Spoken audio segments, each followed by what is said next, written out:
Papuri po sa Ama, Diyos Anak at Diyos Espiritu Santo. Maraming salamat po, Ama, at ako ang naatasan sa gabing ito upang mag-facilitator. Isang magandang umaga po sa inyo sa gabing ito. Bagaman po at tayo ay hindi ganong karamihan, subalit napakapalad po natin pagka tayo po ang pinili ng Ama upang makarating sa dambana sa gabing ito. Kaya bilang facilitator sa gabing ito, hindi po ako ang talagang facilitator, subalit ang kapatid ko po ay hindi dumating, kaya ako po ang napag-atasan ng Ama upang pumalit sa kanya. Kanya po tayo ay magsisimula na at napakadali po ng ating tema. Paano po kayo inakay ng Ama sa dakong ito? Yun lamang po. Paano ang bawat isa sa atin ay inakay ng Ama sa dakong ito? Ang una ko pong tatawagin ay ang aking kapatid na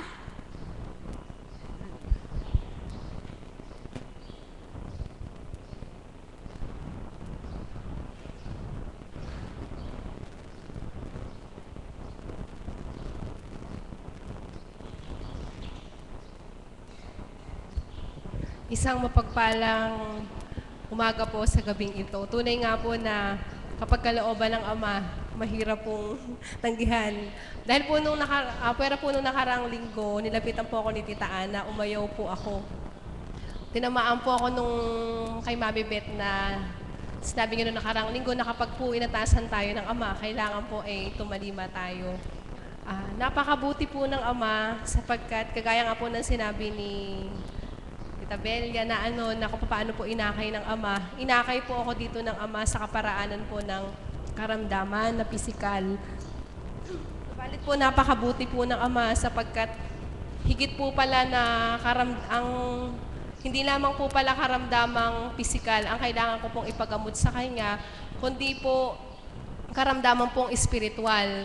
Sapagkat yung pong karamdamang pisikal na ginamit po ng Ama na akayin po ako sa dambanang ito, ito po ay pansamantala lamang po na kagalingan na maaring matamon ng bawat isa sa atin sapagkat habang nabubuhay po tayo, kagaya nga po ng tinuturan ng banal na Espiritu, patuloy pa rin po tayo nagkakaroon ng karamdaman sapagkat tayo po ay lupa lamang. Subalit po yung pong karamdaman kong espiritual na kailangan po nating hilingin sa Panginoon na pagalingin tayo. Ito po yung kagalingan na hanggang sa kabilang buhay po ay magdudulot po sa atin ng buhay na walang hanggan. Sapagkat ako po ngayon, talaga pong inaamin ko po na bilang tao, mayroon pa rin po talaga akong karamdaman na kailangan pong gamutin ng Panginoon sa aking espiritual na aspeto ng aking buhay. Sapagkat po, talaga pong napakabuti po ng Ama dahil tunay nga po na bawat anak niya ay patuloy niya pong dinadalisay, patuloy po sa bawat araw ay kung papaano po bilang parang, di ba sa ginto, dinadarang po tayo sa apoy. May mga kahinaan po tayo, subalit napakabuti ng Ama dahil po hindi niya po tayo pinababayaan na maagaw po ng kaaway. Nandiyan pa rin po yung kanyang pagsaklolo sa atin na sa kabila po ng ating kahinaan ay pilit pa rin po niya tayong inaagaw at hindi niya po tayo pinababayaang mawalay. At patuloy ko pong ipinagsisigawan kahit po saan na napakapalad ko po, ako po'y inakay niya sa dambanang ito dahil po patuloy po niyang pinapatotohanan sa akin na hindi po ako nagkamali sa pagpili ko po sa lugar na ito dahil nga po kagaya ng binahagi ko dati, marami po akong sinamahang iba't ibang organisasyon. Subalit pinatotohanan po ng Ama na sa banal na dambanang ito, tunay nga po na ang Diyos Ama, Diyos Anak, Diyos Espiritu Santo ang nangunguna po sa gawaing ito. Sapagkat di po ba isang patotoo po na ibinabahagi ko po yan sa opisina namin dahil po may foundation po doon. Di ba dito po sa atin pag may anniversary, may naman pong okasyon, di ba wala naman po tayong solicitation. Samantalang sa iba po, talagang kailangan nilang magsulisit. Pinatutuhanan po talaga ng Ama na ang pag-akay niya po sa akin dito, hindi ko po dapat pagsisihan sapagkat ang banal na dambanang ito po talaga ang ipinagkaloob niya na dapat dito po ako manahan sa kabila man po ng aking mga pinagdaraanan sa buhay. Kaya po, patuloy po ako nagpupurit, nagpapasalamat sa Kanya. Doon po sa ginamit niya pong kaparaanan para makarating po ako sa dambanang ito. Yun lamang po at maraming salamat po. Salamat kapatid, napakapalad mo pagkat inakay ka ng Ama sa lugar na ito. Ang lugar na ito talaga ay dito natin matatagpuan ang lahat-lahat ng bagay na hihilingin natin sa Ama. Pagkat siya'y napakabait, napakabuti, ang lahat ay ipagkakaloob niya sa bawat isa sa atin na nananais na makamit ang kahilingan. Ngayon po ay tatawag muli ako ng isa pang kapatid natin, si kapatid na Lando po.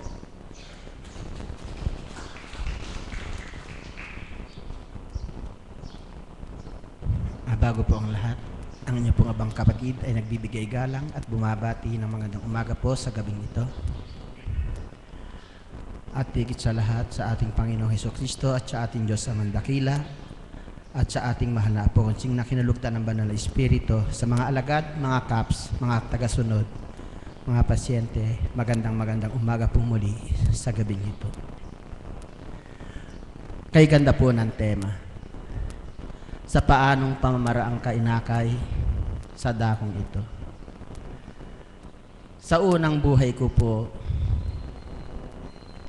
ang aking kabiyak ng puso ay ginamit ng ating Diyos na buhay upang ako ay akayin sa dakong ito. Gumawa ng pamamaraan ng Ama upang ako ay madako sa banal na dambana. Ang aking pong kabiyak ng puso ay nagkaroon po siya ng munting karamdaman. Marahil ito'y kapahintulutan ng ating Diyos Ama, sapagkat ako nga po na inyong abang kapatid ay naliligaw ng landas. Ang aking pong kabiyak ng puso, dati po siya nagpupunta siya lang mag-isa, kasakasama po ng mga tagaroon sa amin. Minsan siya po ay nagpaalam sa akin, ate, pupunta ako sa paligi, mayroon daw ng gagamot doon. Hindi po siya nagdadalawang salita at ang sabi ko, sumigi ka. Puro ganyan po aking sagot. Hanggang sa bumilang po ng ilang araw, sa tuwin na ang aking kabiyak ng puso ay dumadako sa banal na dambanang ito. At minsan nga po, ang kanilang sinasakyang na tricycle ay hindi na po siya kasya. Kasalukuyan po akong may ginagawa sa bahay po ng aking anak na babae. Nilapitan po ako ng aking kabiyak ng puso at ang sabi niya sa akin, ate, wala akong sasakyan, baka pwede naman hiyatid mo ako. Hindi po nagdalawang salita ang aking kabiyak ng puso at ako'y taus-pusong tumalima sa kanya. At yun nga po, nang isama po ako ng aking kabiyak ng puso sa dakong ito, doon pa lamang po nang ako'y pumapasok, mayroon na po akong kaibang naramdaman sa aking sarili. Naupo po ako riyan na natahimik hanggang sa umabot po ang oras ng gawain. Pinagmasdan ko po ang ating mahal na Apo Konsing habang siya ay lumalabas at ako po ay nakaupo riyan. Pagdaka po habang siya ay nagmimensahe, tinutok niya po ang aking bumbunan pong ganyan. Sa aking pong pakiwari, may nararamdaman po ako na tela may sumuklob sa aking tao na paganyan po siya. At doon po ako'y nakadama ng kaibang uri ng damdamin. Hanggang sa sabi po ng aking kabiyak ng puso, nang pumila na po ako rito, ay ibinles ako ng mahal na Apo, nawalan daw po ako ng malay at tumihaya. Yun po ang hindi ko batid sa aking sarili. Hanggang sa araw-araw na nga po, nagpunta ako rito, kasama po ang aking kabiyak ng puso, sapagkat ang mga banal na salita at aral na iniluluwal ng banal na Espiritu sa katauhan ng ating mahal na Apo Konsing ay kaiba. Hindi nyo po na itatanong ang inyong pong abang lingkod, marami na rin pong pinasukan na ibang relihiyon Handyan po ako, nag-born again, halos kulang 2 taon. Nagpupunta po kami sa banal na, lupang banal sa tsaka couple for Christ po kaming mag-asawa.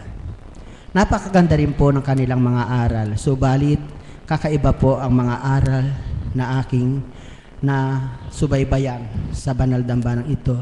Sa tuwing ika nga po ang banal na espiritu ay ginagamit ng ating mahal na Panginoon sa kanyang pagpapahayag ng magagandang salita at aral. Mula po noon, nag-araw-araw na ako rito hanggang sa ang aking pong mga kapatid na caps. Hinikayat po nila akong mag-caps na totally ka, araw-araw naririto ka at dumadalo sa gawain. Iisa lang po ang sagot ko sa kanila, sa kanilang marahil ay hindi patakda. Hanggang matagal na po nagpupunta ako rito, nakaupo po ako ron. Habang ang banal na espiritu sa katuhan ng ating mahal na Panginoon, siya po ay nagmimensahe, lapitan po ako, o kapatid, ba't ayaw mo pang mag-caps? Nawalan po ako ng kibo. Nang matapos po ang gawain, lumabas po ako, hinanap ko po ang ating kapatid na Dante na siyang pangulo pa po ng mga caps noon. O sige, masaya kong sinabi sa kanila, tanggap ko na ang inyong pagsasama sa akin bilang caps na tayo magkasama-sama. Sapagkat ika nga po, may tinura na ang banal na espiritu sa akin. Yun po ang pinakahihintay-hintay ko at napakasarap po pala. Sapagkat hindi po tao ang nagturan na ako'y maglingkod sa dambanang ito. Hanggang sa nakapitong buwan naman po ako sa pagiging caps.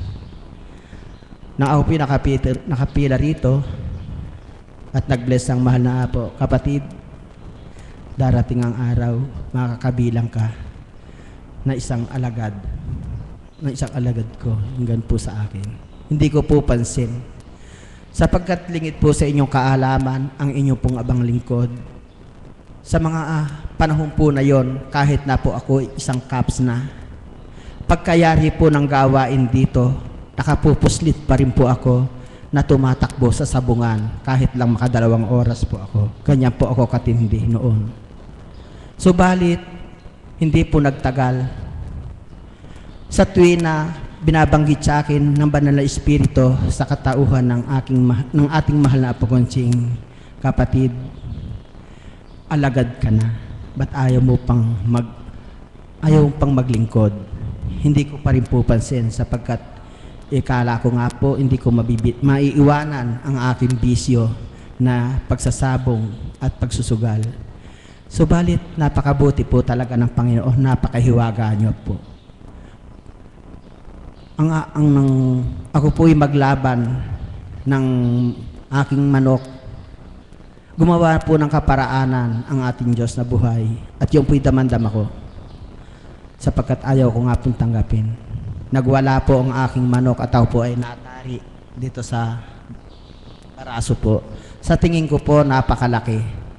Subalit nang mayari po ang laban ng aking manok, pinahid ko pong ganyan. Napakaliit lang po pala. Nang gabi na po, nakahiga na po ako ng aking kabiyak ng puso. Bakit hindi po ako mapakali biling baligtad? Gayong ang electric pump po, napakalakas. Subalit, sa aking pakiwari, init pa rin po ang aking nadadama. Nagsalita po ang aking kabyak ng puso, ikaw kasi, alagad ka na, ayaw mo pang maglingkod. Ang nasabi ko po sa aking kabyak ng puso, hayaan mo ate, bukas, araw ng Lunes po yun. Tatanggapin ko na. Nang mayari nga po ang mensahe, pumasok po ang mahal na Apo, sinundan ko po, Apo, tanggap ko na po yung pinagkakaloob niyo sa akin bilang isang alagad. Ang galak po ng ating banal na espiritu sa katauhan ng ating mahal na Panginoon. Yun nga po, kung kaya po ako naging matibay at naging matatag sa pananampalataya. Sapagkat, ika nga po, hindi tao ang nagtura na ako ay maglingkod, kundi ang banal na espiritu sa katauhan ng ating mahal na Panginoon. Kung kaya, hanggang mga sandaling ito, naririto po ako, tumitindig, naglilingkod po. Napakasarap pong maglingkod na kayong kabiyak ng puso mo o ng inyong mga anak o pamilya, ang buong pamilya, isa man po wala sumasalansang. Napakasarap po. Halos anim na taon na po kaming kabiyak ng aking puso. Wala po akong hanap buhay, hindi ko po ikinahihiya kung ano po ang madaanan namin sa daan na maaring itinda kahit papano. Humahango po kami at dinadala nga po rito sa abot kaya ng halaga na kaya ng ating mga kapatiran. Yan po ay halos 6 na taon na ginagawa ko, naming mag-asawa. At ako nga po, kahit hindi po nagkakaroon o tumatasama ng maraming pera, wag lang po ako, ika nga po, aanin nyo ng pera kung sa tuwin ay na lagi kayong nasa pribadong pagamutan. Ako po, sa totoo lang, sa aking pananalig at panampalataya, buhat ng tagipin ko, ang Diyos na buhay, nagkaroon po ako ng karamdaman, suka, tae. Pero hindi po basta-basta. Ang ibinubloko po, ang idinudumi ko ay dugo. Subalit, ika nga po, sa kabila ng pagmamahal ng ating Diyos na buhay, ni isang pera hindi po ako gumastos liban sa dahon-dahon na ibinigay sa atin ng ating mahal na Apo. Sa dahon-dahon lang man po. At napapansin po ninyo marahil sa araw-araw naririto ako sa inyong harapan na patuloy na umiindak, nagpupuri sa ating Diyos na buhay. Alam nyo po, sa totoo lang, heto po, nakasadsad na naman ako ng 1 linggo, araw-araw po. Sa totoo lang po, sa maniwala kahit hindi, wala po akong naramdaman na kapaguran. Kahit na po nga po 2 beses pa maghapon na tayo magpuri sa ating Panginoon, handong pa rin po ang lakas at tatag ng aking pangatawan. Bakit po? Sa kabila ng aking pananalig at pananampalataya, ako'y hindi niya pababayaan sapagkat ako'y tunay na mahal ng ating Diyos Ama. Kung kaya ako'y hinango niya sa maling landas na aking tinatahak sa una kong buhay. Ako po ay taus-puso nagpapasalamat sa aking kabiyak ng puso at ako po ay hinila niya sa dakong ito at nasasabi ko nga po, ang aking kabiyak ng puso ang siyang humawak ng renda upang ako ay magtungo sa tuwina sa dambanang ito. At hindi ko po pinangalugihan. Ako po ay tubo at tubo ang aking tinatamasa. Maraming salamat po sa ating Panginoong Hesukristo at sa ating Diyos Amang Dakila at ganun din po sa aking kabiyak ng puso. Ate, maraming salamat. At ngayon po, ang aking kabiyak ng puso, hindi na po siya namumroblema sa akin, sa pagsabong, sa pagsugal, kung kaya naging magaling na rin po siya sa kanyang pagiging manervyos. Nagkaroon po ng nervyos ang aking kabiyak ng puso, subalit ngayon, wala na po sapagkat ika nga po, kaming dalawa ng aking kabiyak ng puso ay taus-pusong tumatalima sa inyaatas ng ating Diyos Amang Dakila sa pamamagitan ng Banal na Espiritu sa katauhan ng ating mahal na Pokonching. Muli magandang umaga po sa gabing ito. Maraming salamat. Palakpakan nga po natin ang Diyos na buhay. Yun pong malakas ng palakpak. Napakabuti po ng Ama. Talagang pinagaling po siya sa kanyang karamdaman. At nakikita naman po natin sa kanyang katawan, pangangatawan, sa kanyang sarili kung paano siya umiindak ng tunay na indak dito sa harapan. At ngayon po ay tatawag po ako muli ng isang magbabahagi. Tinatawagan ko po si Teacher May.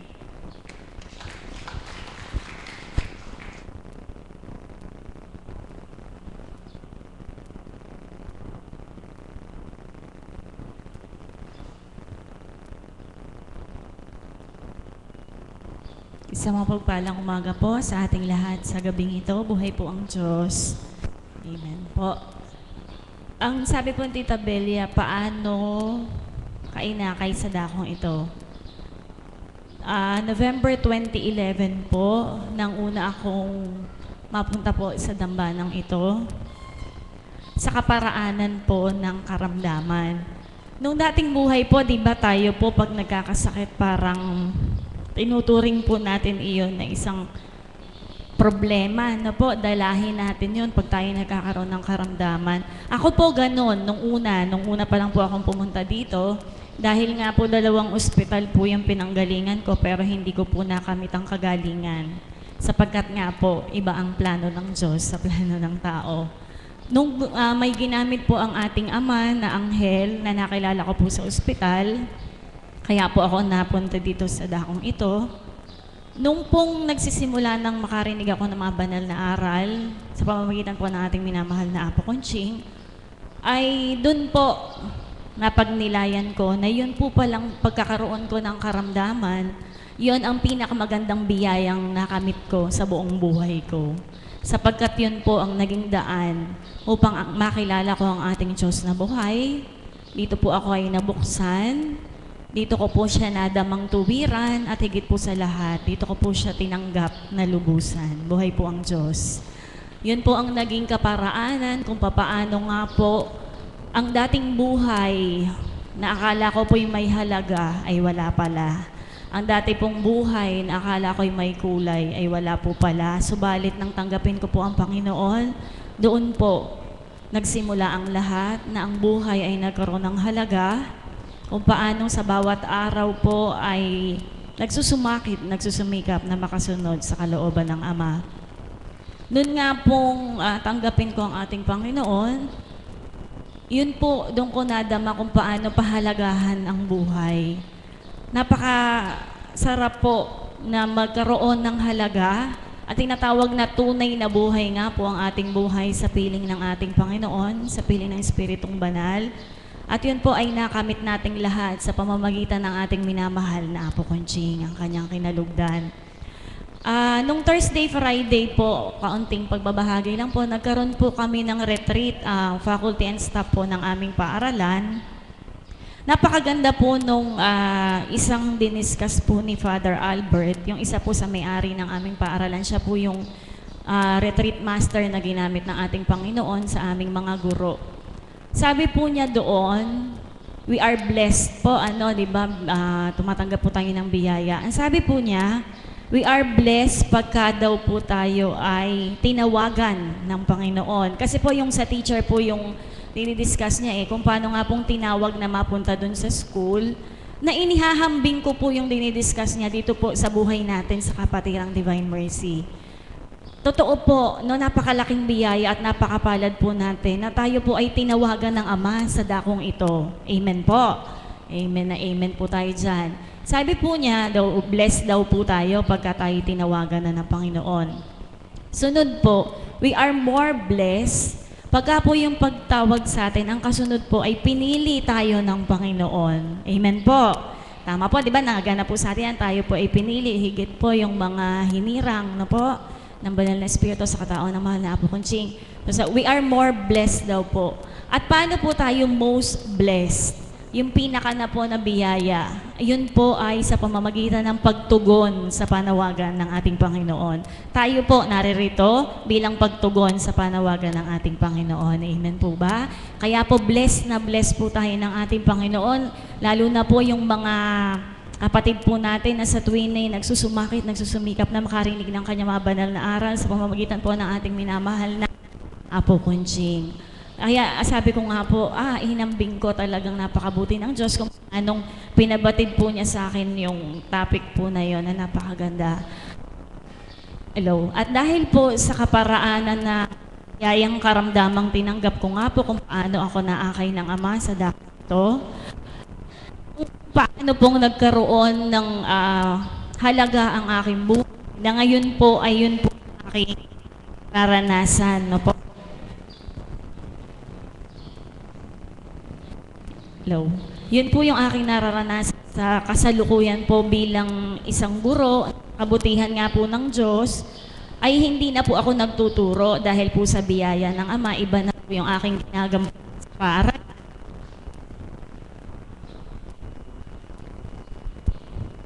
Hello po. Ayan. Iba na po yung aking ginagampanan sa paaralan dahil po iyan sa kabutihan ng Diyos.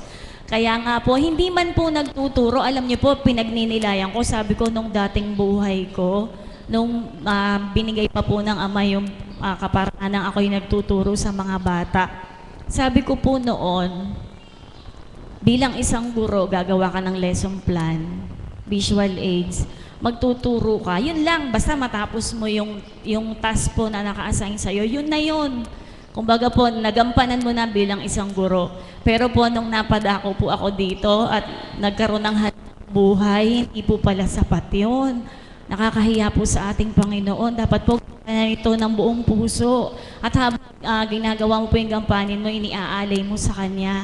Kaya nga po, nung last year po, nagtuturo pa din ako ng konti, 2 subject lang po. 2 sections lang po, 1 subject. Subalit nga po dahil sobrang magmahal ang Diyos, ngayon po ay inalis na po niya yung aking pagtuturo. Binigyan po niya ng biyayang medyo mas anong posisyon po. Dahil naman po doon, hindi po doon nagtatapos, hindi po pala, sapagkat nasa puso mo na po yung paglilingkod, kaya po gumagawa po ang Ama ng kaparaanan kung paano sa ibang paraan ay magampanan mo pa rin ito ng tuwiran. Kaya nga po yung binahagi ko po noon sa inyo, no, hanggat maaari po sa kaparaan ng Ama, yung gabay at patnubay, nagkakaroon po kami ng mga spiritual na gawain din po sa paaralan. Kaya nga po hindi man araw-araw ay nakakatungo po sa Dakong Banal, doon naman po sa aming paaralan ay may ginagampanan din. Ngayon po ay nagkakaroon kami ng recollection. Naibahagi ko na po ito ng minsang gawain. Opo, yun po ay mula grade 3, dapat po grade 4, pero gusto po nila. Hindi po namin batid ang plano ng Ama na maaari po mula pa rin sa pre-LM. Depende po sa Hello, salamat po muli sa Ama sapagkat niloob nga po niya na maganap iyon sa pamamagitan po ng mga kapatid kong ginamit, Kuya Berhel at saka po si Kuya Jay, na pinagpaalam ko po sa mahal na Apo at sa kabutihan po ng Diyos, pumayag po siya. Bago po sila humayo, may bendisyon po ng mahal na Apo na kung saan damang-dama po namin ang gabay at patnubay ng Banal na Espiritu sa tuwing meron po kaming session ng recollection. Nakakagalak po ng puso kung paanong nakikita mong nadadama ng mga bata. Yung pong nagiging kaganapan. Katotohanan po, tinura ng mahal na Apo nung last Saturday po na gawain. Nandito po yung ilang bata na nabigyan na ng recollection. Tama po ang Banal na Espiritu sa katauhan ng mahal na Apo.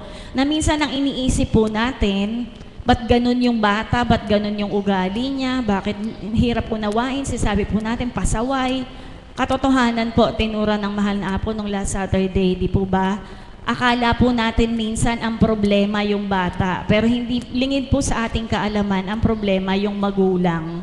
Katotohanan po kung paanong nung habang po nagre-recollection, pinanunood ko po, pinakikingan ko, minamasdan ko po ang reaksyon ng mga bata. At pag nag-share po sila, doon na ilalabas po talaga yung damdamin nila na kaunti po, meron pong bata doon, sabi po niya, no, iyak po siya ng iyak. Yung pong kanyang, nakatira po siya sa lolo, konting lang po para makita po natin ng katotohanan. Iba-iba po ng sitwasyon ang mga kaganapan sa ating mundo. Sa totoo po, sa iba't ibang pamilya. Kaya po talagang kailangan may gabay at patnubay pa rin po at nakikilala nila ang ating Panginoon. Yung isang bata po na yun, nakatira siya sa lolo niya, pag daw po nag-aaway silang magkakapatid, lilipat siya dun sa nanay niya. Yung nanay po niya ay may asawang boy, tomboy po hindi raw po siya papansinin pag nagsumbong siya. Pag may sakit daw po siya, pupunta lang sa lolo niya, aalis na. Pero daw po pag ang may sakit ay yung kinakasama pong tomboy ay uma-absent pa yung mami niya. Po talagang madadama mo po yung sakit ng kalooban ng mga bata. Punta naman daw po niya sa tatay niya, wala naman po yung tatay. Nandun naman po sa babae. Marami po iba't ibang sitwasyon, mga broken family, ganun po. Kaya yung mga bata po, kung titingnan natin, kung i-judge natin kung bakit ganun, hindi po may kalaliman, may pinaguhugutan, meron pong kadahilanan, na kung papaano nga po, sabi ko po habang nagre-recollection po, iniisip ko, pagka ang mga batang ito ay hindi po na-guide, maaaring mapunta po sila sa maling daan. Amen po. Kaya po talagang salamat po sa Ama. Kahit lang po yung bawat section ay day po o maghapon na ginagawa nila Kuya Berhel, napakalaking bagay po. Kaya po, yun po ay isang halimbawa kung paano tayo po, ano man nga po yung liwanag na nakinamtan natin at kung paano po natin gagabayan ang ating mga anak. Sa tulong po ng Banal na Espiritu, ng ating Panginoon, tayo po, tulong-tulong po, ganun po talaga, kung paano nga po magiging mahalaga ang buhay ng bawat isa. Kaya muli po ay binabalik ko ang walang hanggang papuri at pasasalamat sa ating Diyos Ama, Diyos Anak, Diyos Espiritu Santo, kaisa ang ating mahal na ina, at higit po sa ating minamahal na Apo Kunching, kung papaano nagiging bless po ang ating buhay. Di ba po? Totoo po ba yon? Bless po tayong lahat. Mapalad po tayo. Amen na amen po tayo dyan. Kaya patuloy po nating kamtin ang biyayang binibigay sa atin ng ating Panginoon. Maraming salamat po. Salamat kapatid, napakaswerte mo pagkat kahit na po malayo ang kanilang lugar, ay talaga pong nagsasakripisyo siya pagkat tinawag siya ng Ama sa lugar na ito at binigyan pa siya ng mataas na posisyon sa kanyang pagtuturo, kaya papuri pa sa salamat po sa Ama ang ibinabalik niya. Ngayon po naman ay ang aking tatawagin upang magbahagi ay ang aming pinakamamahal na nanay ng lahat ng mga alagad o nanay ng lahat ng mga naririto, ang aming Mami Marisa.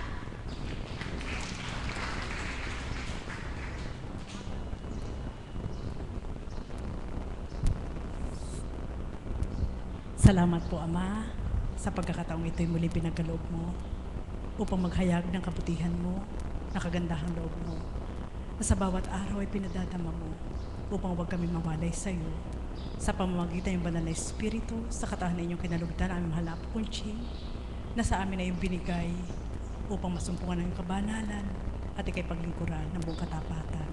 Amen. Buhay po ba ang Diyos?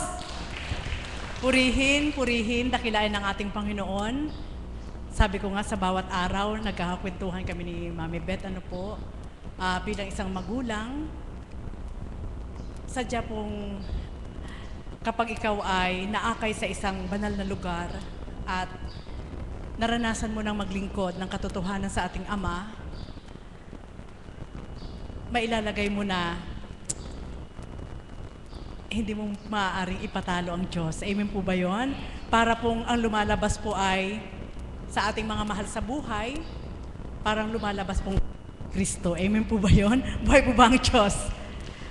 Sabi ko nga, sa dakong ito, kapag may nararamdaman ako, nakaramdaman sa aking katawan, at pinahihintulot ng Ama, na sa pamamagitan ng mga palad ay magamot, mahaplos,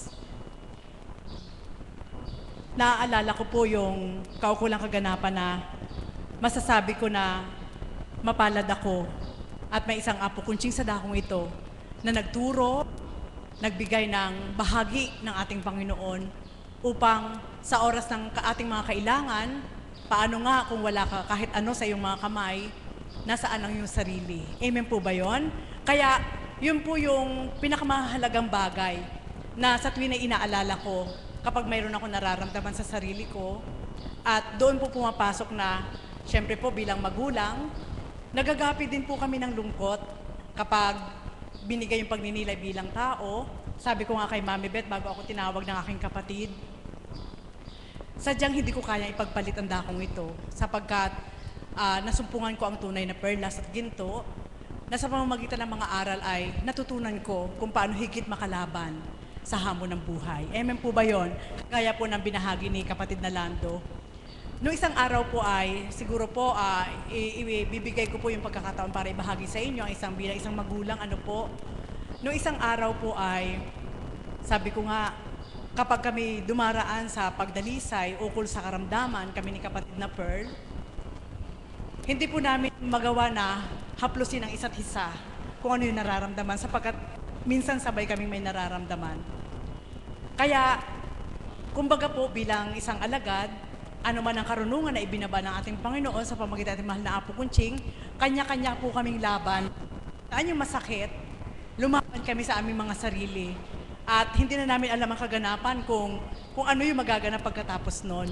At doon po, pag nag-usap-usap na po kami, nasasabi niya na, paano kaya kung wala nga ang Panginoon na sa pamagitan ng mahal na apo, hindi natin ito alam.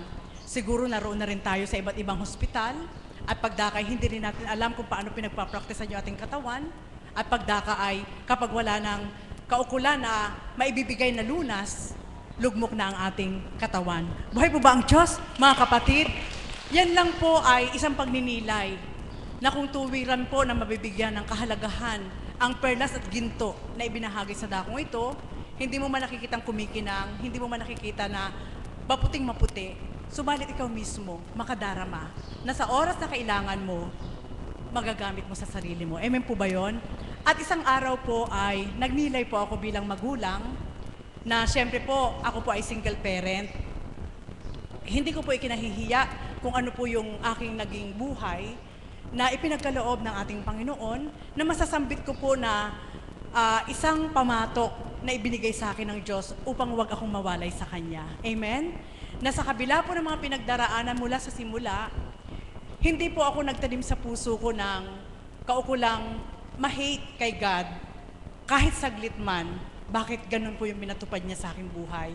Samantalang sa aking buhay po, kung aking pong pagninilayan, hindi naman po ako napakasamang anak. Amen po ba yun?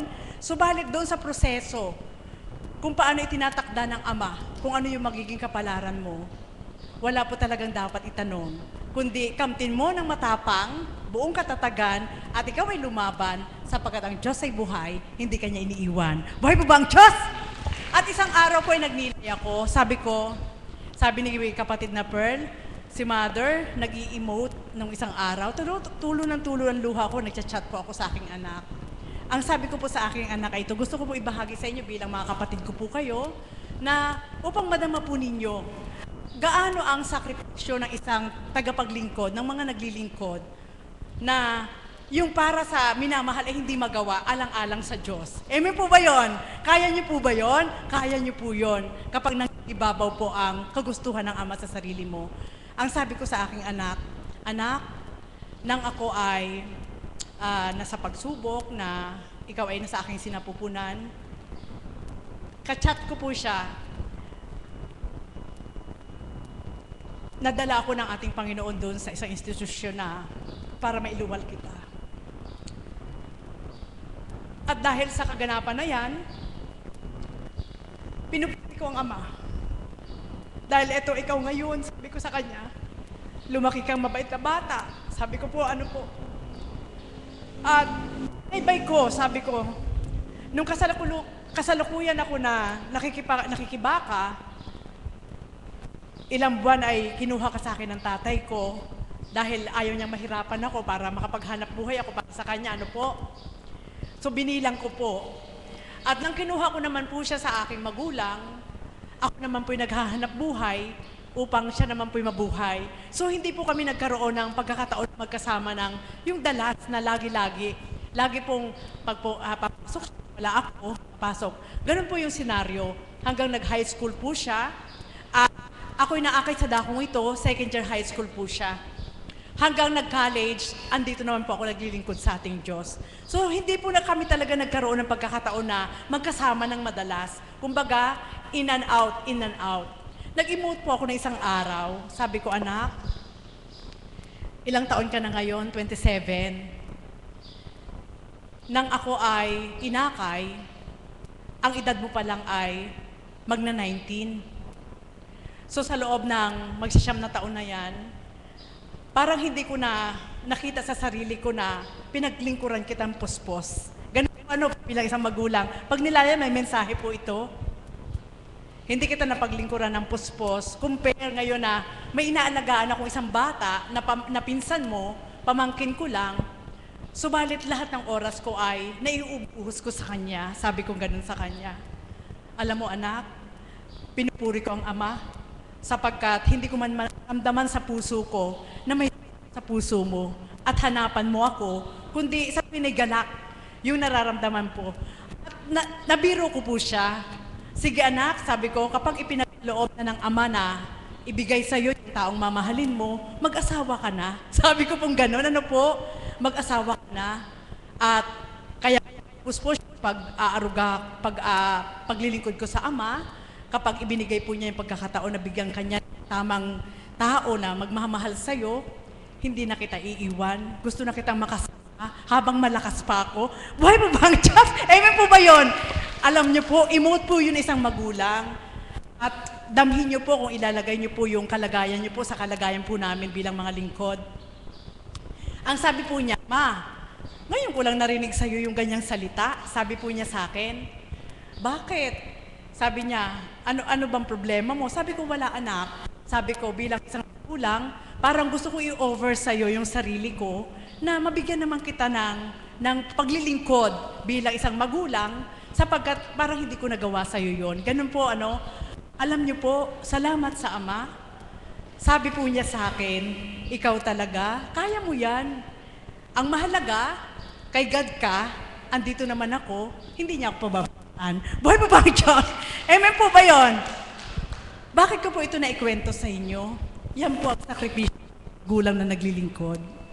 Yan po, sapagkat nung ako po ay napunta sa Kanya, ang hinanap ko po ay para masilayan lang kung ano yung kalalayan. Subalit ang pumasok pa rin sa isip ko ay umuwi para paglingkuran pa ng Diyos sapagkat nakita ko po yung benepisyo na ipinagkakaloob ng Diyos doon sa mga minamahal po natin kung inyo pong pagninilayan. At doon ko po nakita na sa Ama, patawarin niyo po ako. Bilang tao, pinadama mo sa akin bilang isang magulang. Subalit siguro naman po, Ama, hindi isang kalabisan na sa ganong kaparaanan ay maipadamo ko sa akin na ako'y tunay nagmamahal. Ang sabi ko sa kanya, sige anak, kapag ipinagkaloob ng Ama, mag-asawa ka na at gusto ko maalagaan magiging apo ko. Pang malakas pa ako. At pagkatapos po noon, tawanan po kami sa chat. Po noon, sabi ko, nakapagnilay ako nung ako'y dumuludulog na. Sabi ko, Ama, bakit po kaya ganun ang na-chat ko sa aking anak? Napakalaki na ba ng pagkukulang ko sa kanya? Simula sa simula, para damhin ko po yun ipadama sa kanya na ang dami pala naming mga bakanting oras na hindi man lang kami nagkausap ng ano. Sa totoo lang, mas mahal pa po niya si kapatid na Pearl. Sapagkat si kapatid na Pearl po, namulatan po talaga na kapag madalas ko napapagalitan ng aking anak, siya po yung nagbibigay paliwanag kung siya napapagalitan. Ito na ako po inyo na personal na ay nakasumpong perlas na at sa Diyos hindi mo siya maaari sa mga minamahal mo sapagkat ano po yung takot ko, ayoko pong mamaya po ay malihis ako na manguna ang bilang pagkatao at ibigay ko nga sa aking anak. Pwede naman po maging dahilan yun eh. Nag-iisa lang po yun, wala pa pong magulang. Subalit naroon po yung takot ko na ayoko pong bawasan ni God yung kaloob po niya sa akin. Buhay po ba ang Diyos? Amen po ba yun? Mga kapatid, ganyan ko po pinahahalagahan ang kaloob ng Panginoon sa dakong ito. Sapagkat sa bawat kaganapan po na pagkukulang ng isang magulang sa isang anak, nababatid mo na lang, nasasabihin sa iyong, alam mo ma, nung birthday ko, sinurpresa ako ng mga katrabaho ko. Sinurpresa ako ng mga kaibigan ko na hindi ko maibigay kung paano ko siya surpresahin. Doon pa lang po mga kapatid, yung mga kaganapan na yan, kung magtatanto po kayo, maging sa pamilya nyo po, sadya pong pahalagahan nyo ang kaloob sa dakong ito na hindi man natin siya nakikita, subalit dahil may isang apo kunching na ginamit upang ipamulat po sa atin na ito yung tunay na perlas at ginto na dapat nating angkinin at kamtin sa ating buhay. Yun ay ang ating Panginoon. Sadya po talagang kaya kanyang isadsad sa kabila ng emote-emote na bilang pagkatao, ibibigay pa rin niya po yung totoong kahulugan upang huwag kang maghapi ng bilang pagkatao mo at manguna pa rin siya na siya ang laman ng isip mo. Buhay po ba ang Diyos? Kaya mga kapatid, simpleng pagbabahagi, partisyon ng isang magulang sa isang anak, yan po na wala pong kamalayan ang ilan. Ano ba ang sinasakripisyo ng mga yan? Totoo po yun, sapagkat hindi po ito nakikita ng mga tao. Subalit, naroon po yung kaukulan na hindi kagustuhan nyo ng tao, kagustuhan ng aming sarili na tumupad sa ating Panginoon, kaya wala ring katanungan bakit hindi kami maunawaan. Subalit isa po yan sa aming mga binabata, mga kapatid ko. Kaya ang iiwanan ko po sa inyo ito, habang nakakasama nyo po yung anak nyo, magulang nyo, o dili kayo higit lalo ang anak nyo, ibigay nyo na po yung best para sa kanila. Ibigay nyo po yung best. Sapagkat kapag dumatal po yung kaukulan na, halimbawa nalayo kayo, at hindi ukol sa kabanalan ang tinunguhan mo, walang ibang maaring mangalaga sa anak mo kung malayo siya. Amen?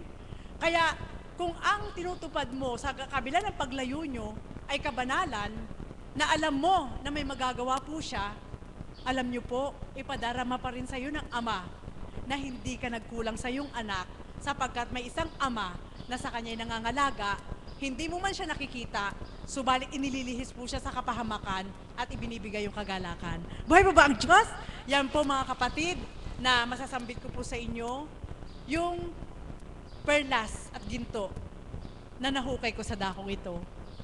Ang kaukulang kahalagahan, kung paanong ito'y huwag mawala ang pagkakinang, kung paano ito'y huwag kumupas ang pagkaputi, sapagkat saglit man, maging sa gintuman, kapag ito ay nakulangan ng karat, mababa na ang sanla. Amen? Kaya sa perlas man, kung ito ay may halo, hindi siya puro, may bula. Amen? Kaya mga kapatid, nawa po, ang dakong ito ay maging kapakipakinabang sa bawat isa. Napahalagahan niyo po, hambing sa mga perlas at ginto na inyong nakamtan, na ayaw niyong mawala, ayaw niyong masira, at ayaw niyong mabaliwala. Kaya ang dakong ito, maihahambing ko po sa inyo na tinalikdan man po ang unang buhay, subalit ang ibinigay ng Ama ay higit na kapakipakinabang na bawat minuto, oras man at segundo ng aking buhay ay maaari ko pong hugutin upang ito'y magamit at makapuno sa marapat na magpapagalak sa aking katauhan. Muli, magandang umaga po sa inyo sa gabing ito. Maraming salamat, Mami, at narinig niyo po ang pahayag niya na napakaganda.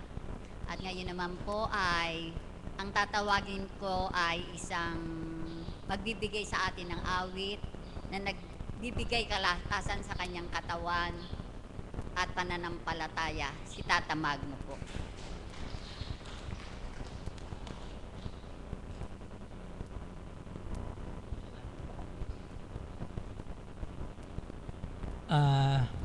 Magandang umaga po sa gabing ito. Ako po ay nagpapasalamat. Tinawagan po ako muli dito sa banal na dambana upang ako po ay mag-alay ng awit sa ating lahat.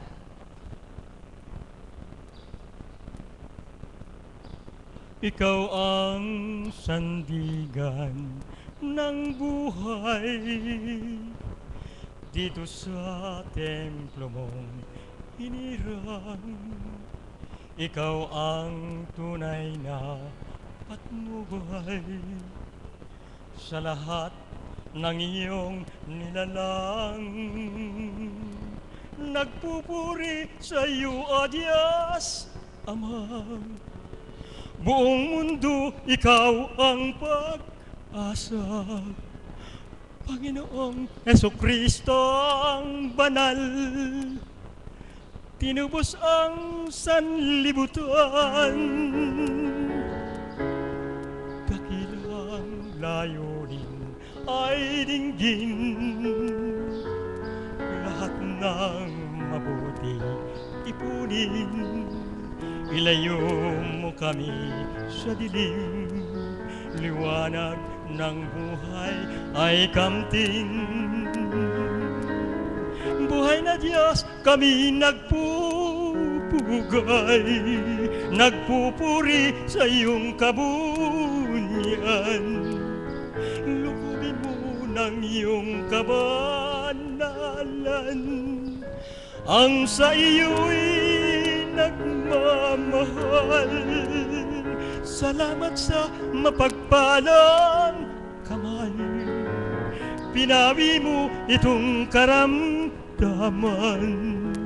Espiritong banal ay nakamtan dito sa puso't isipan.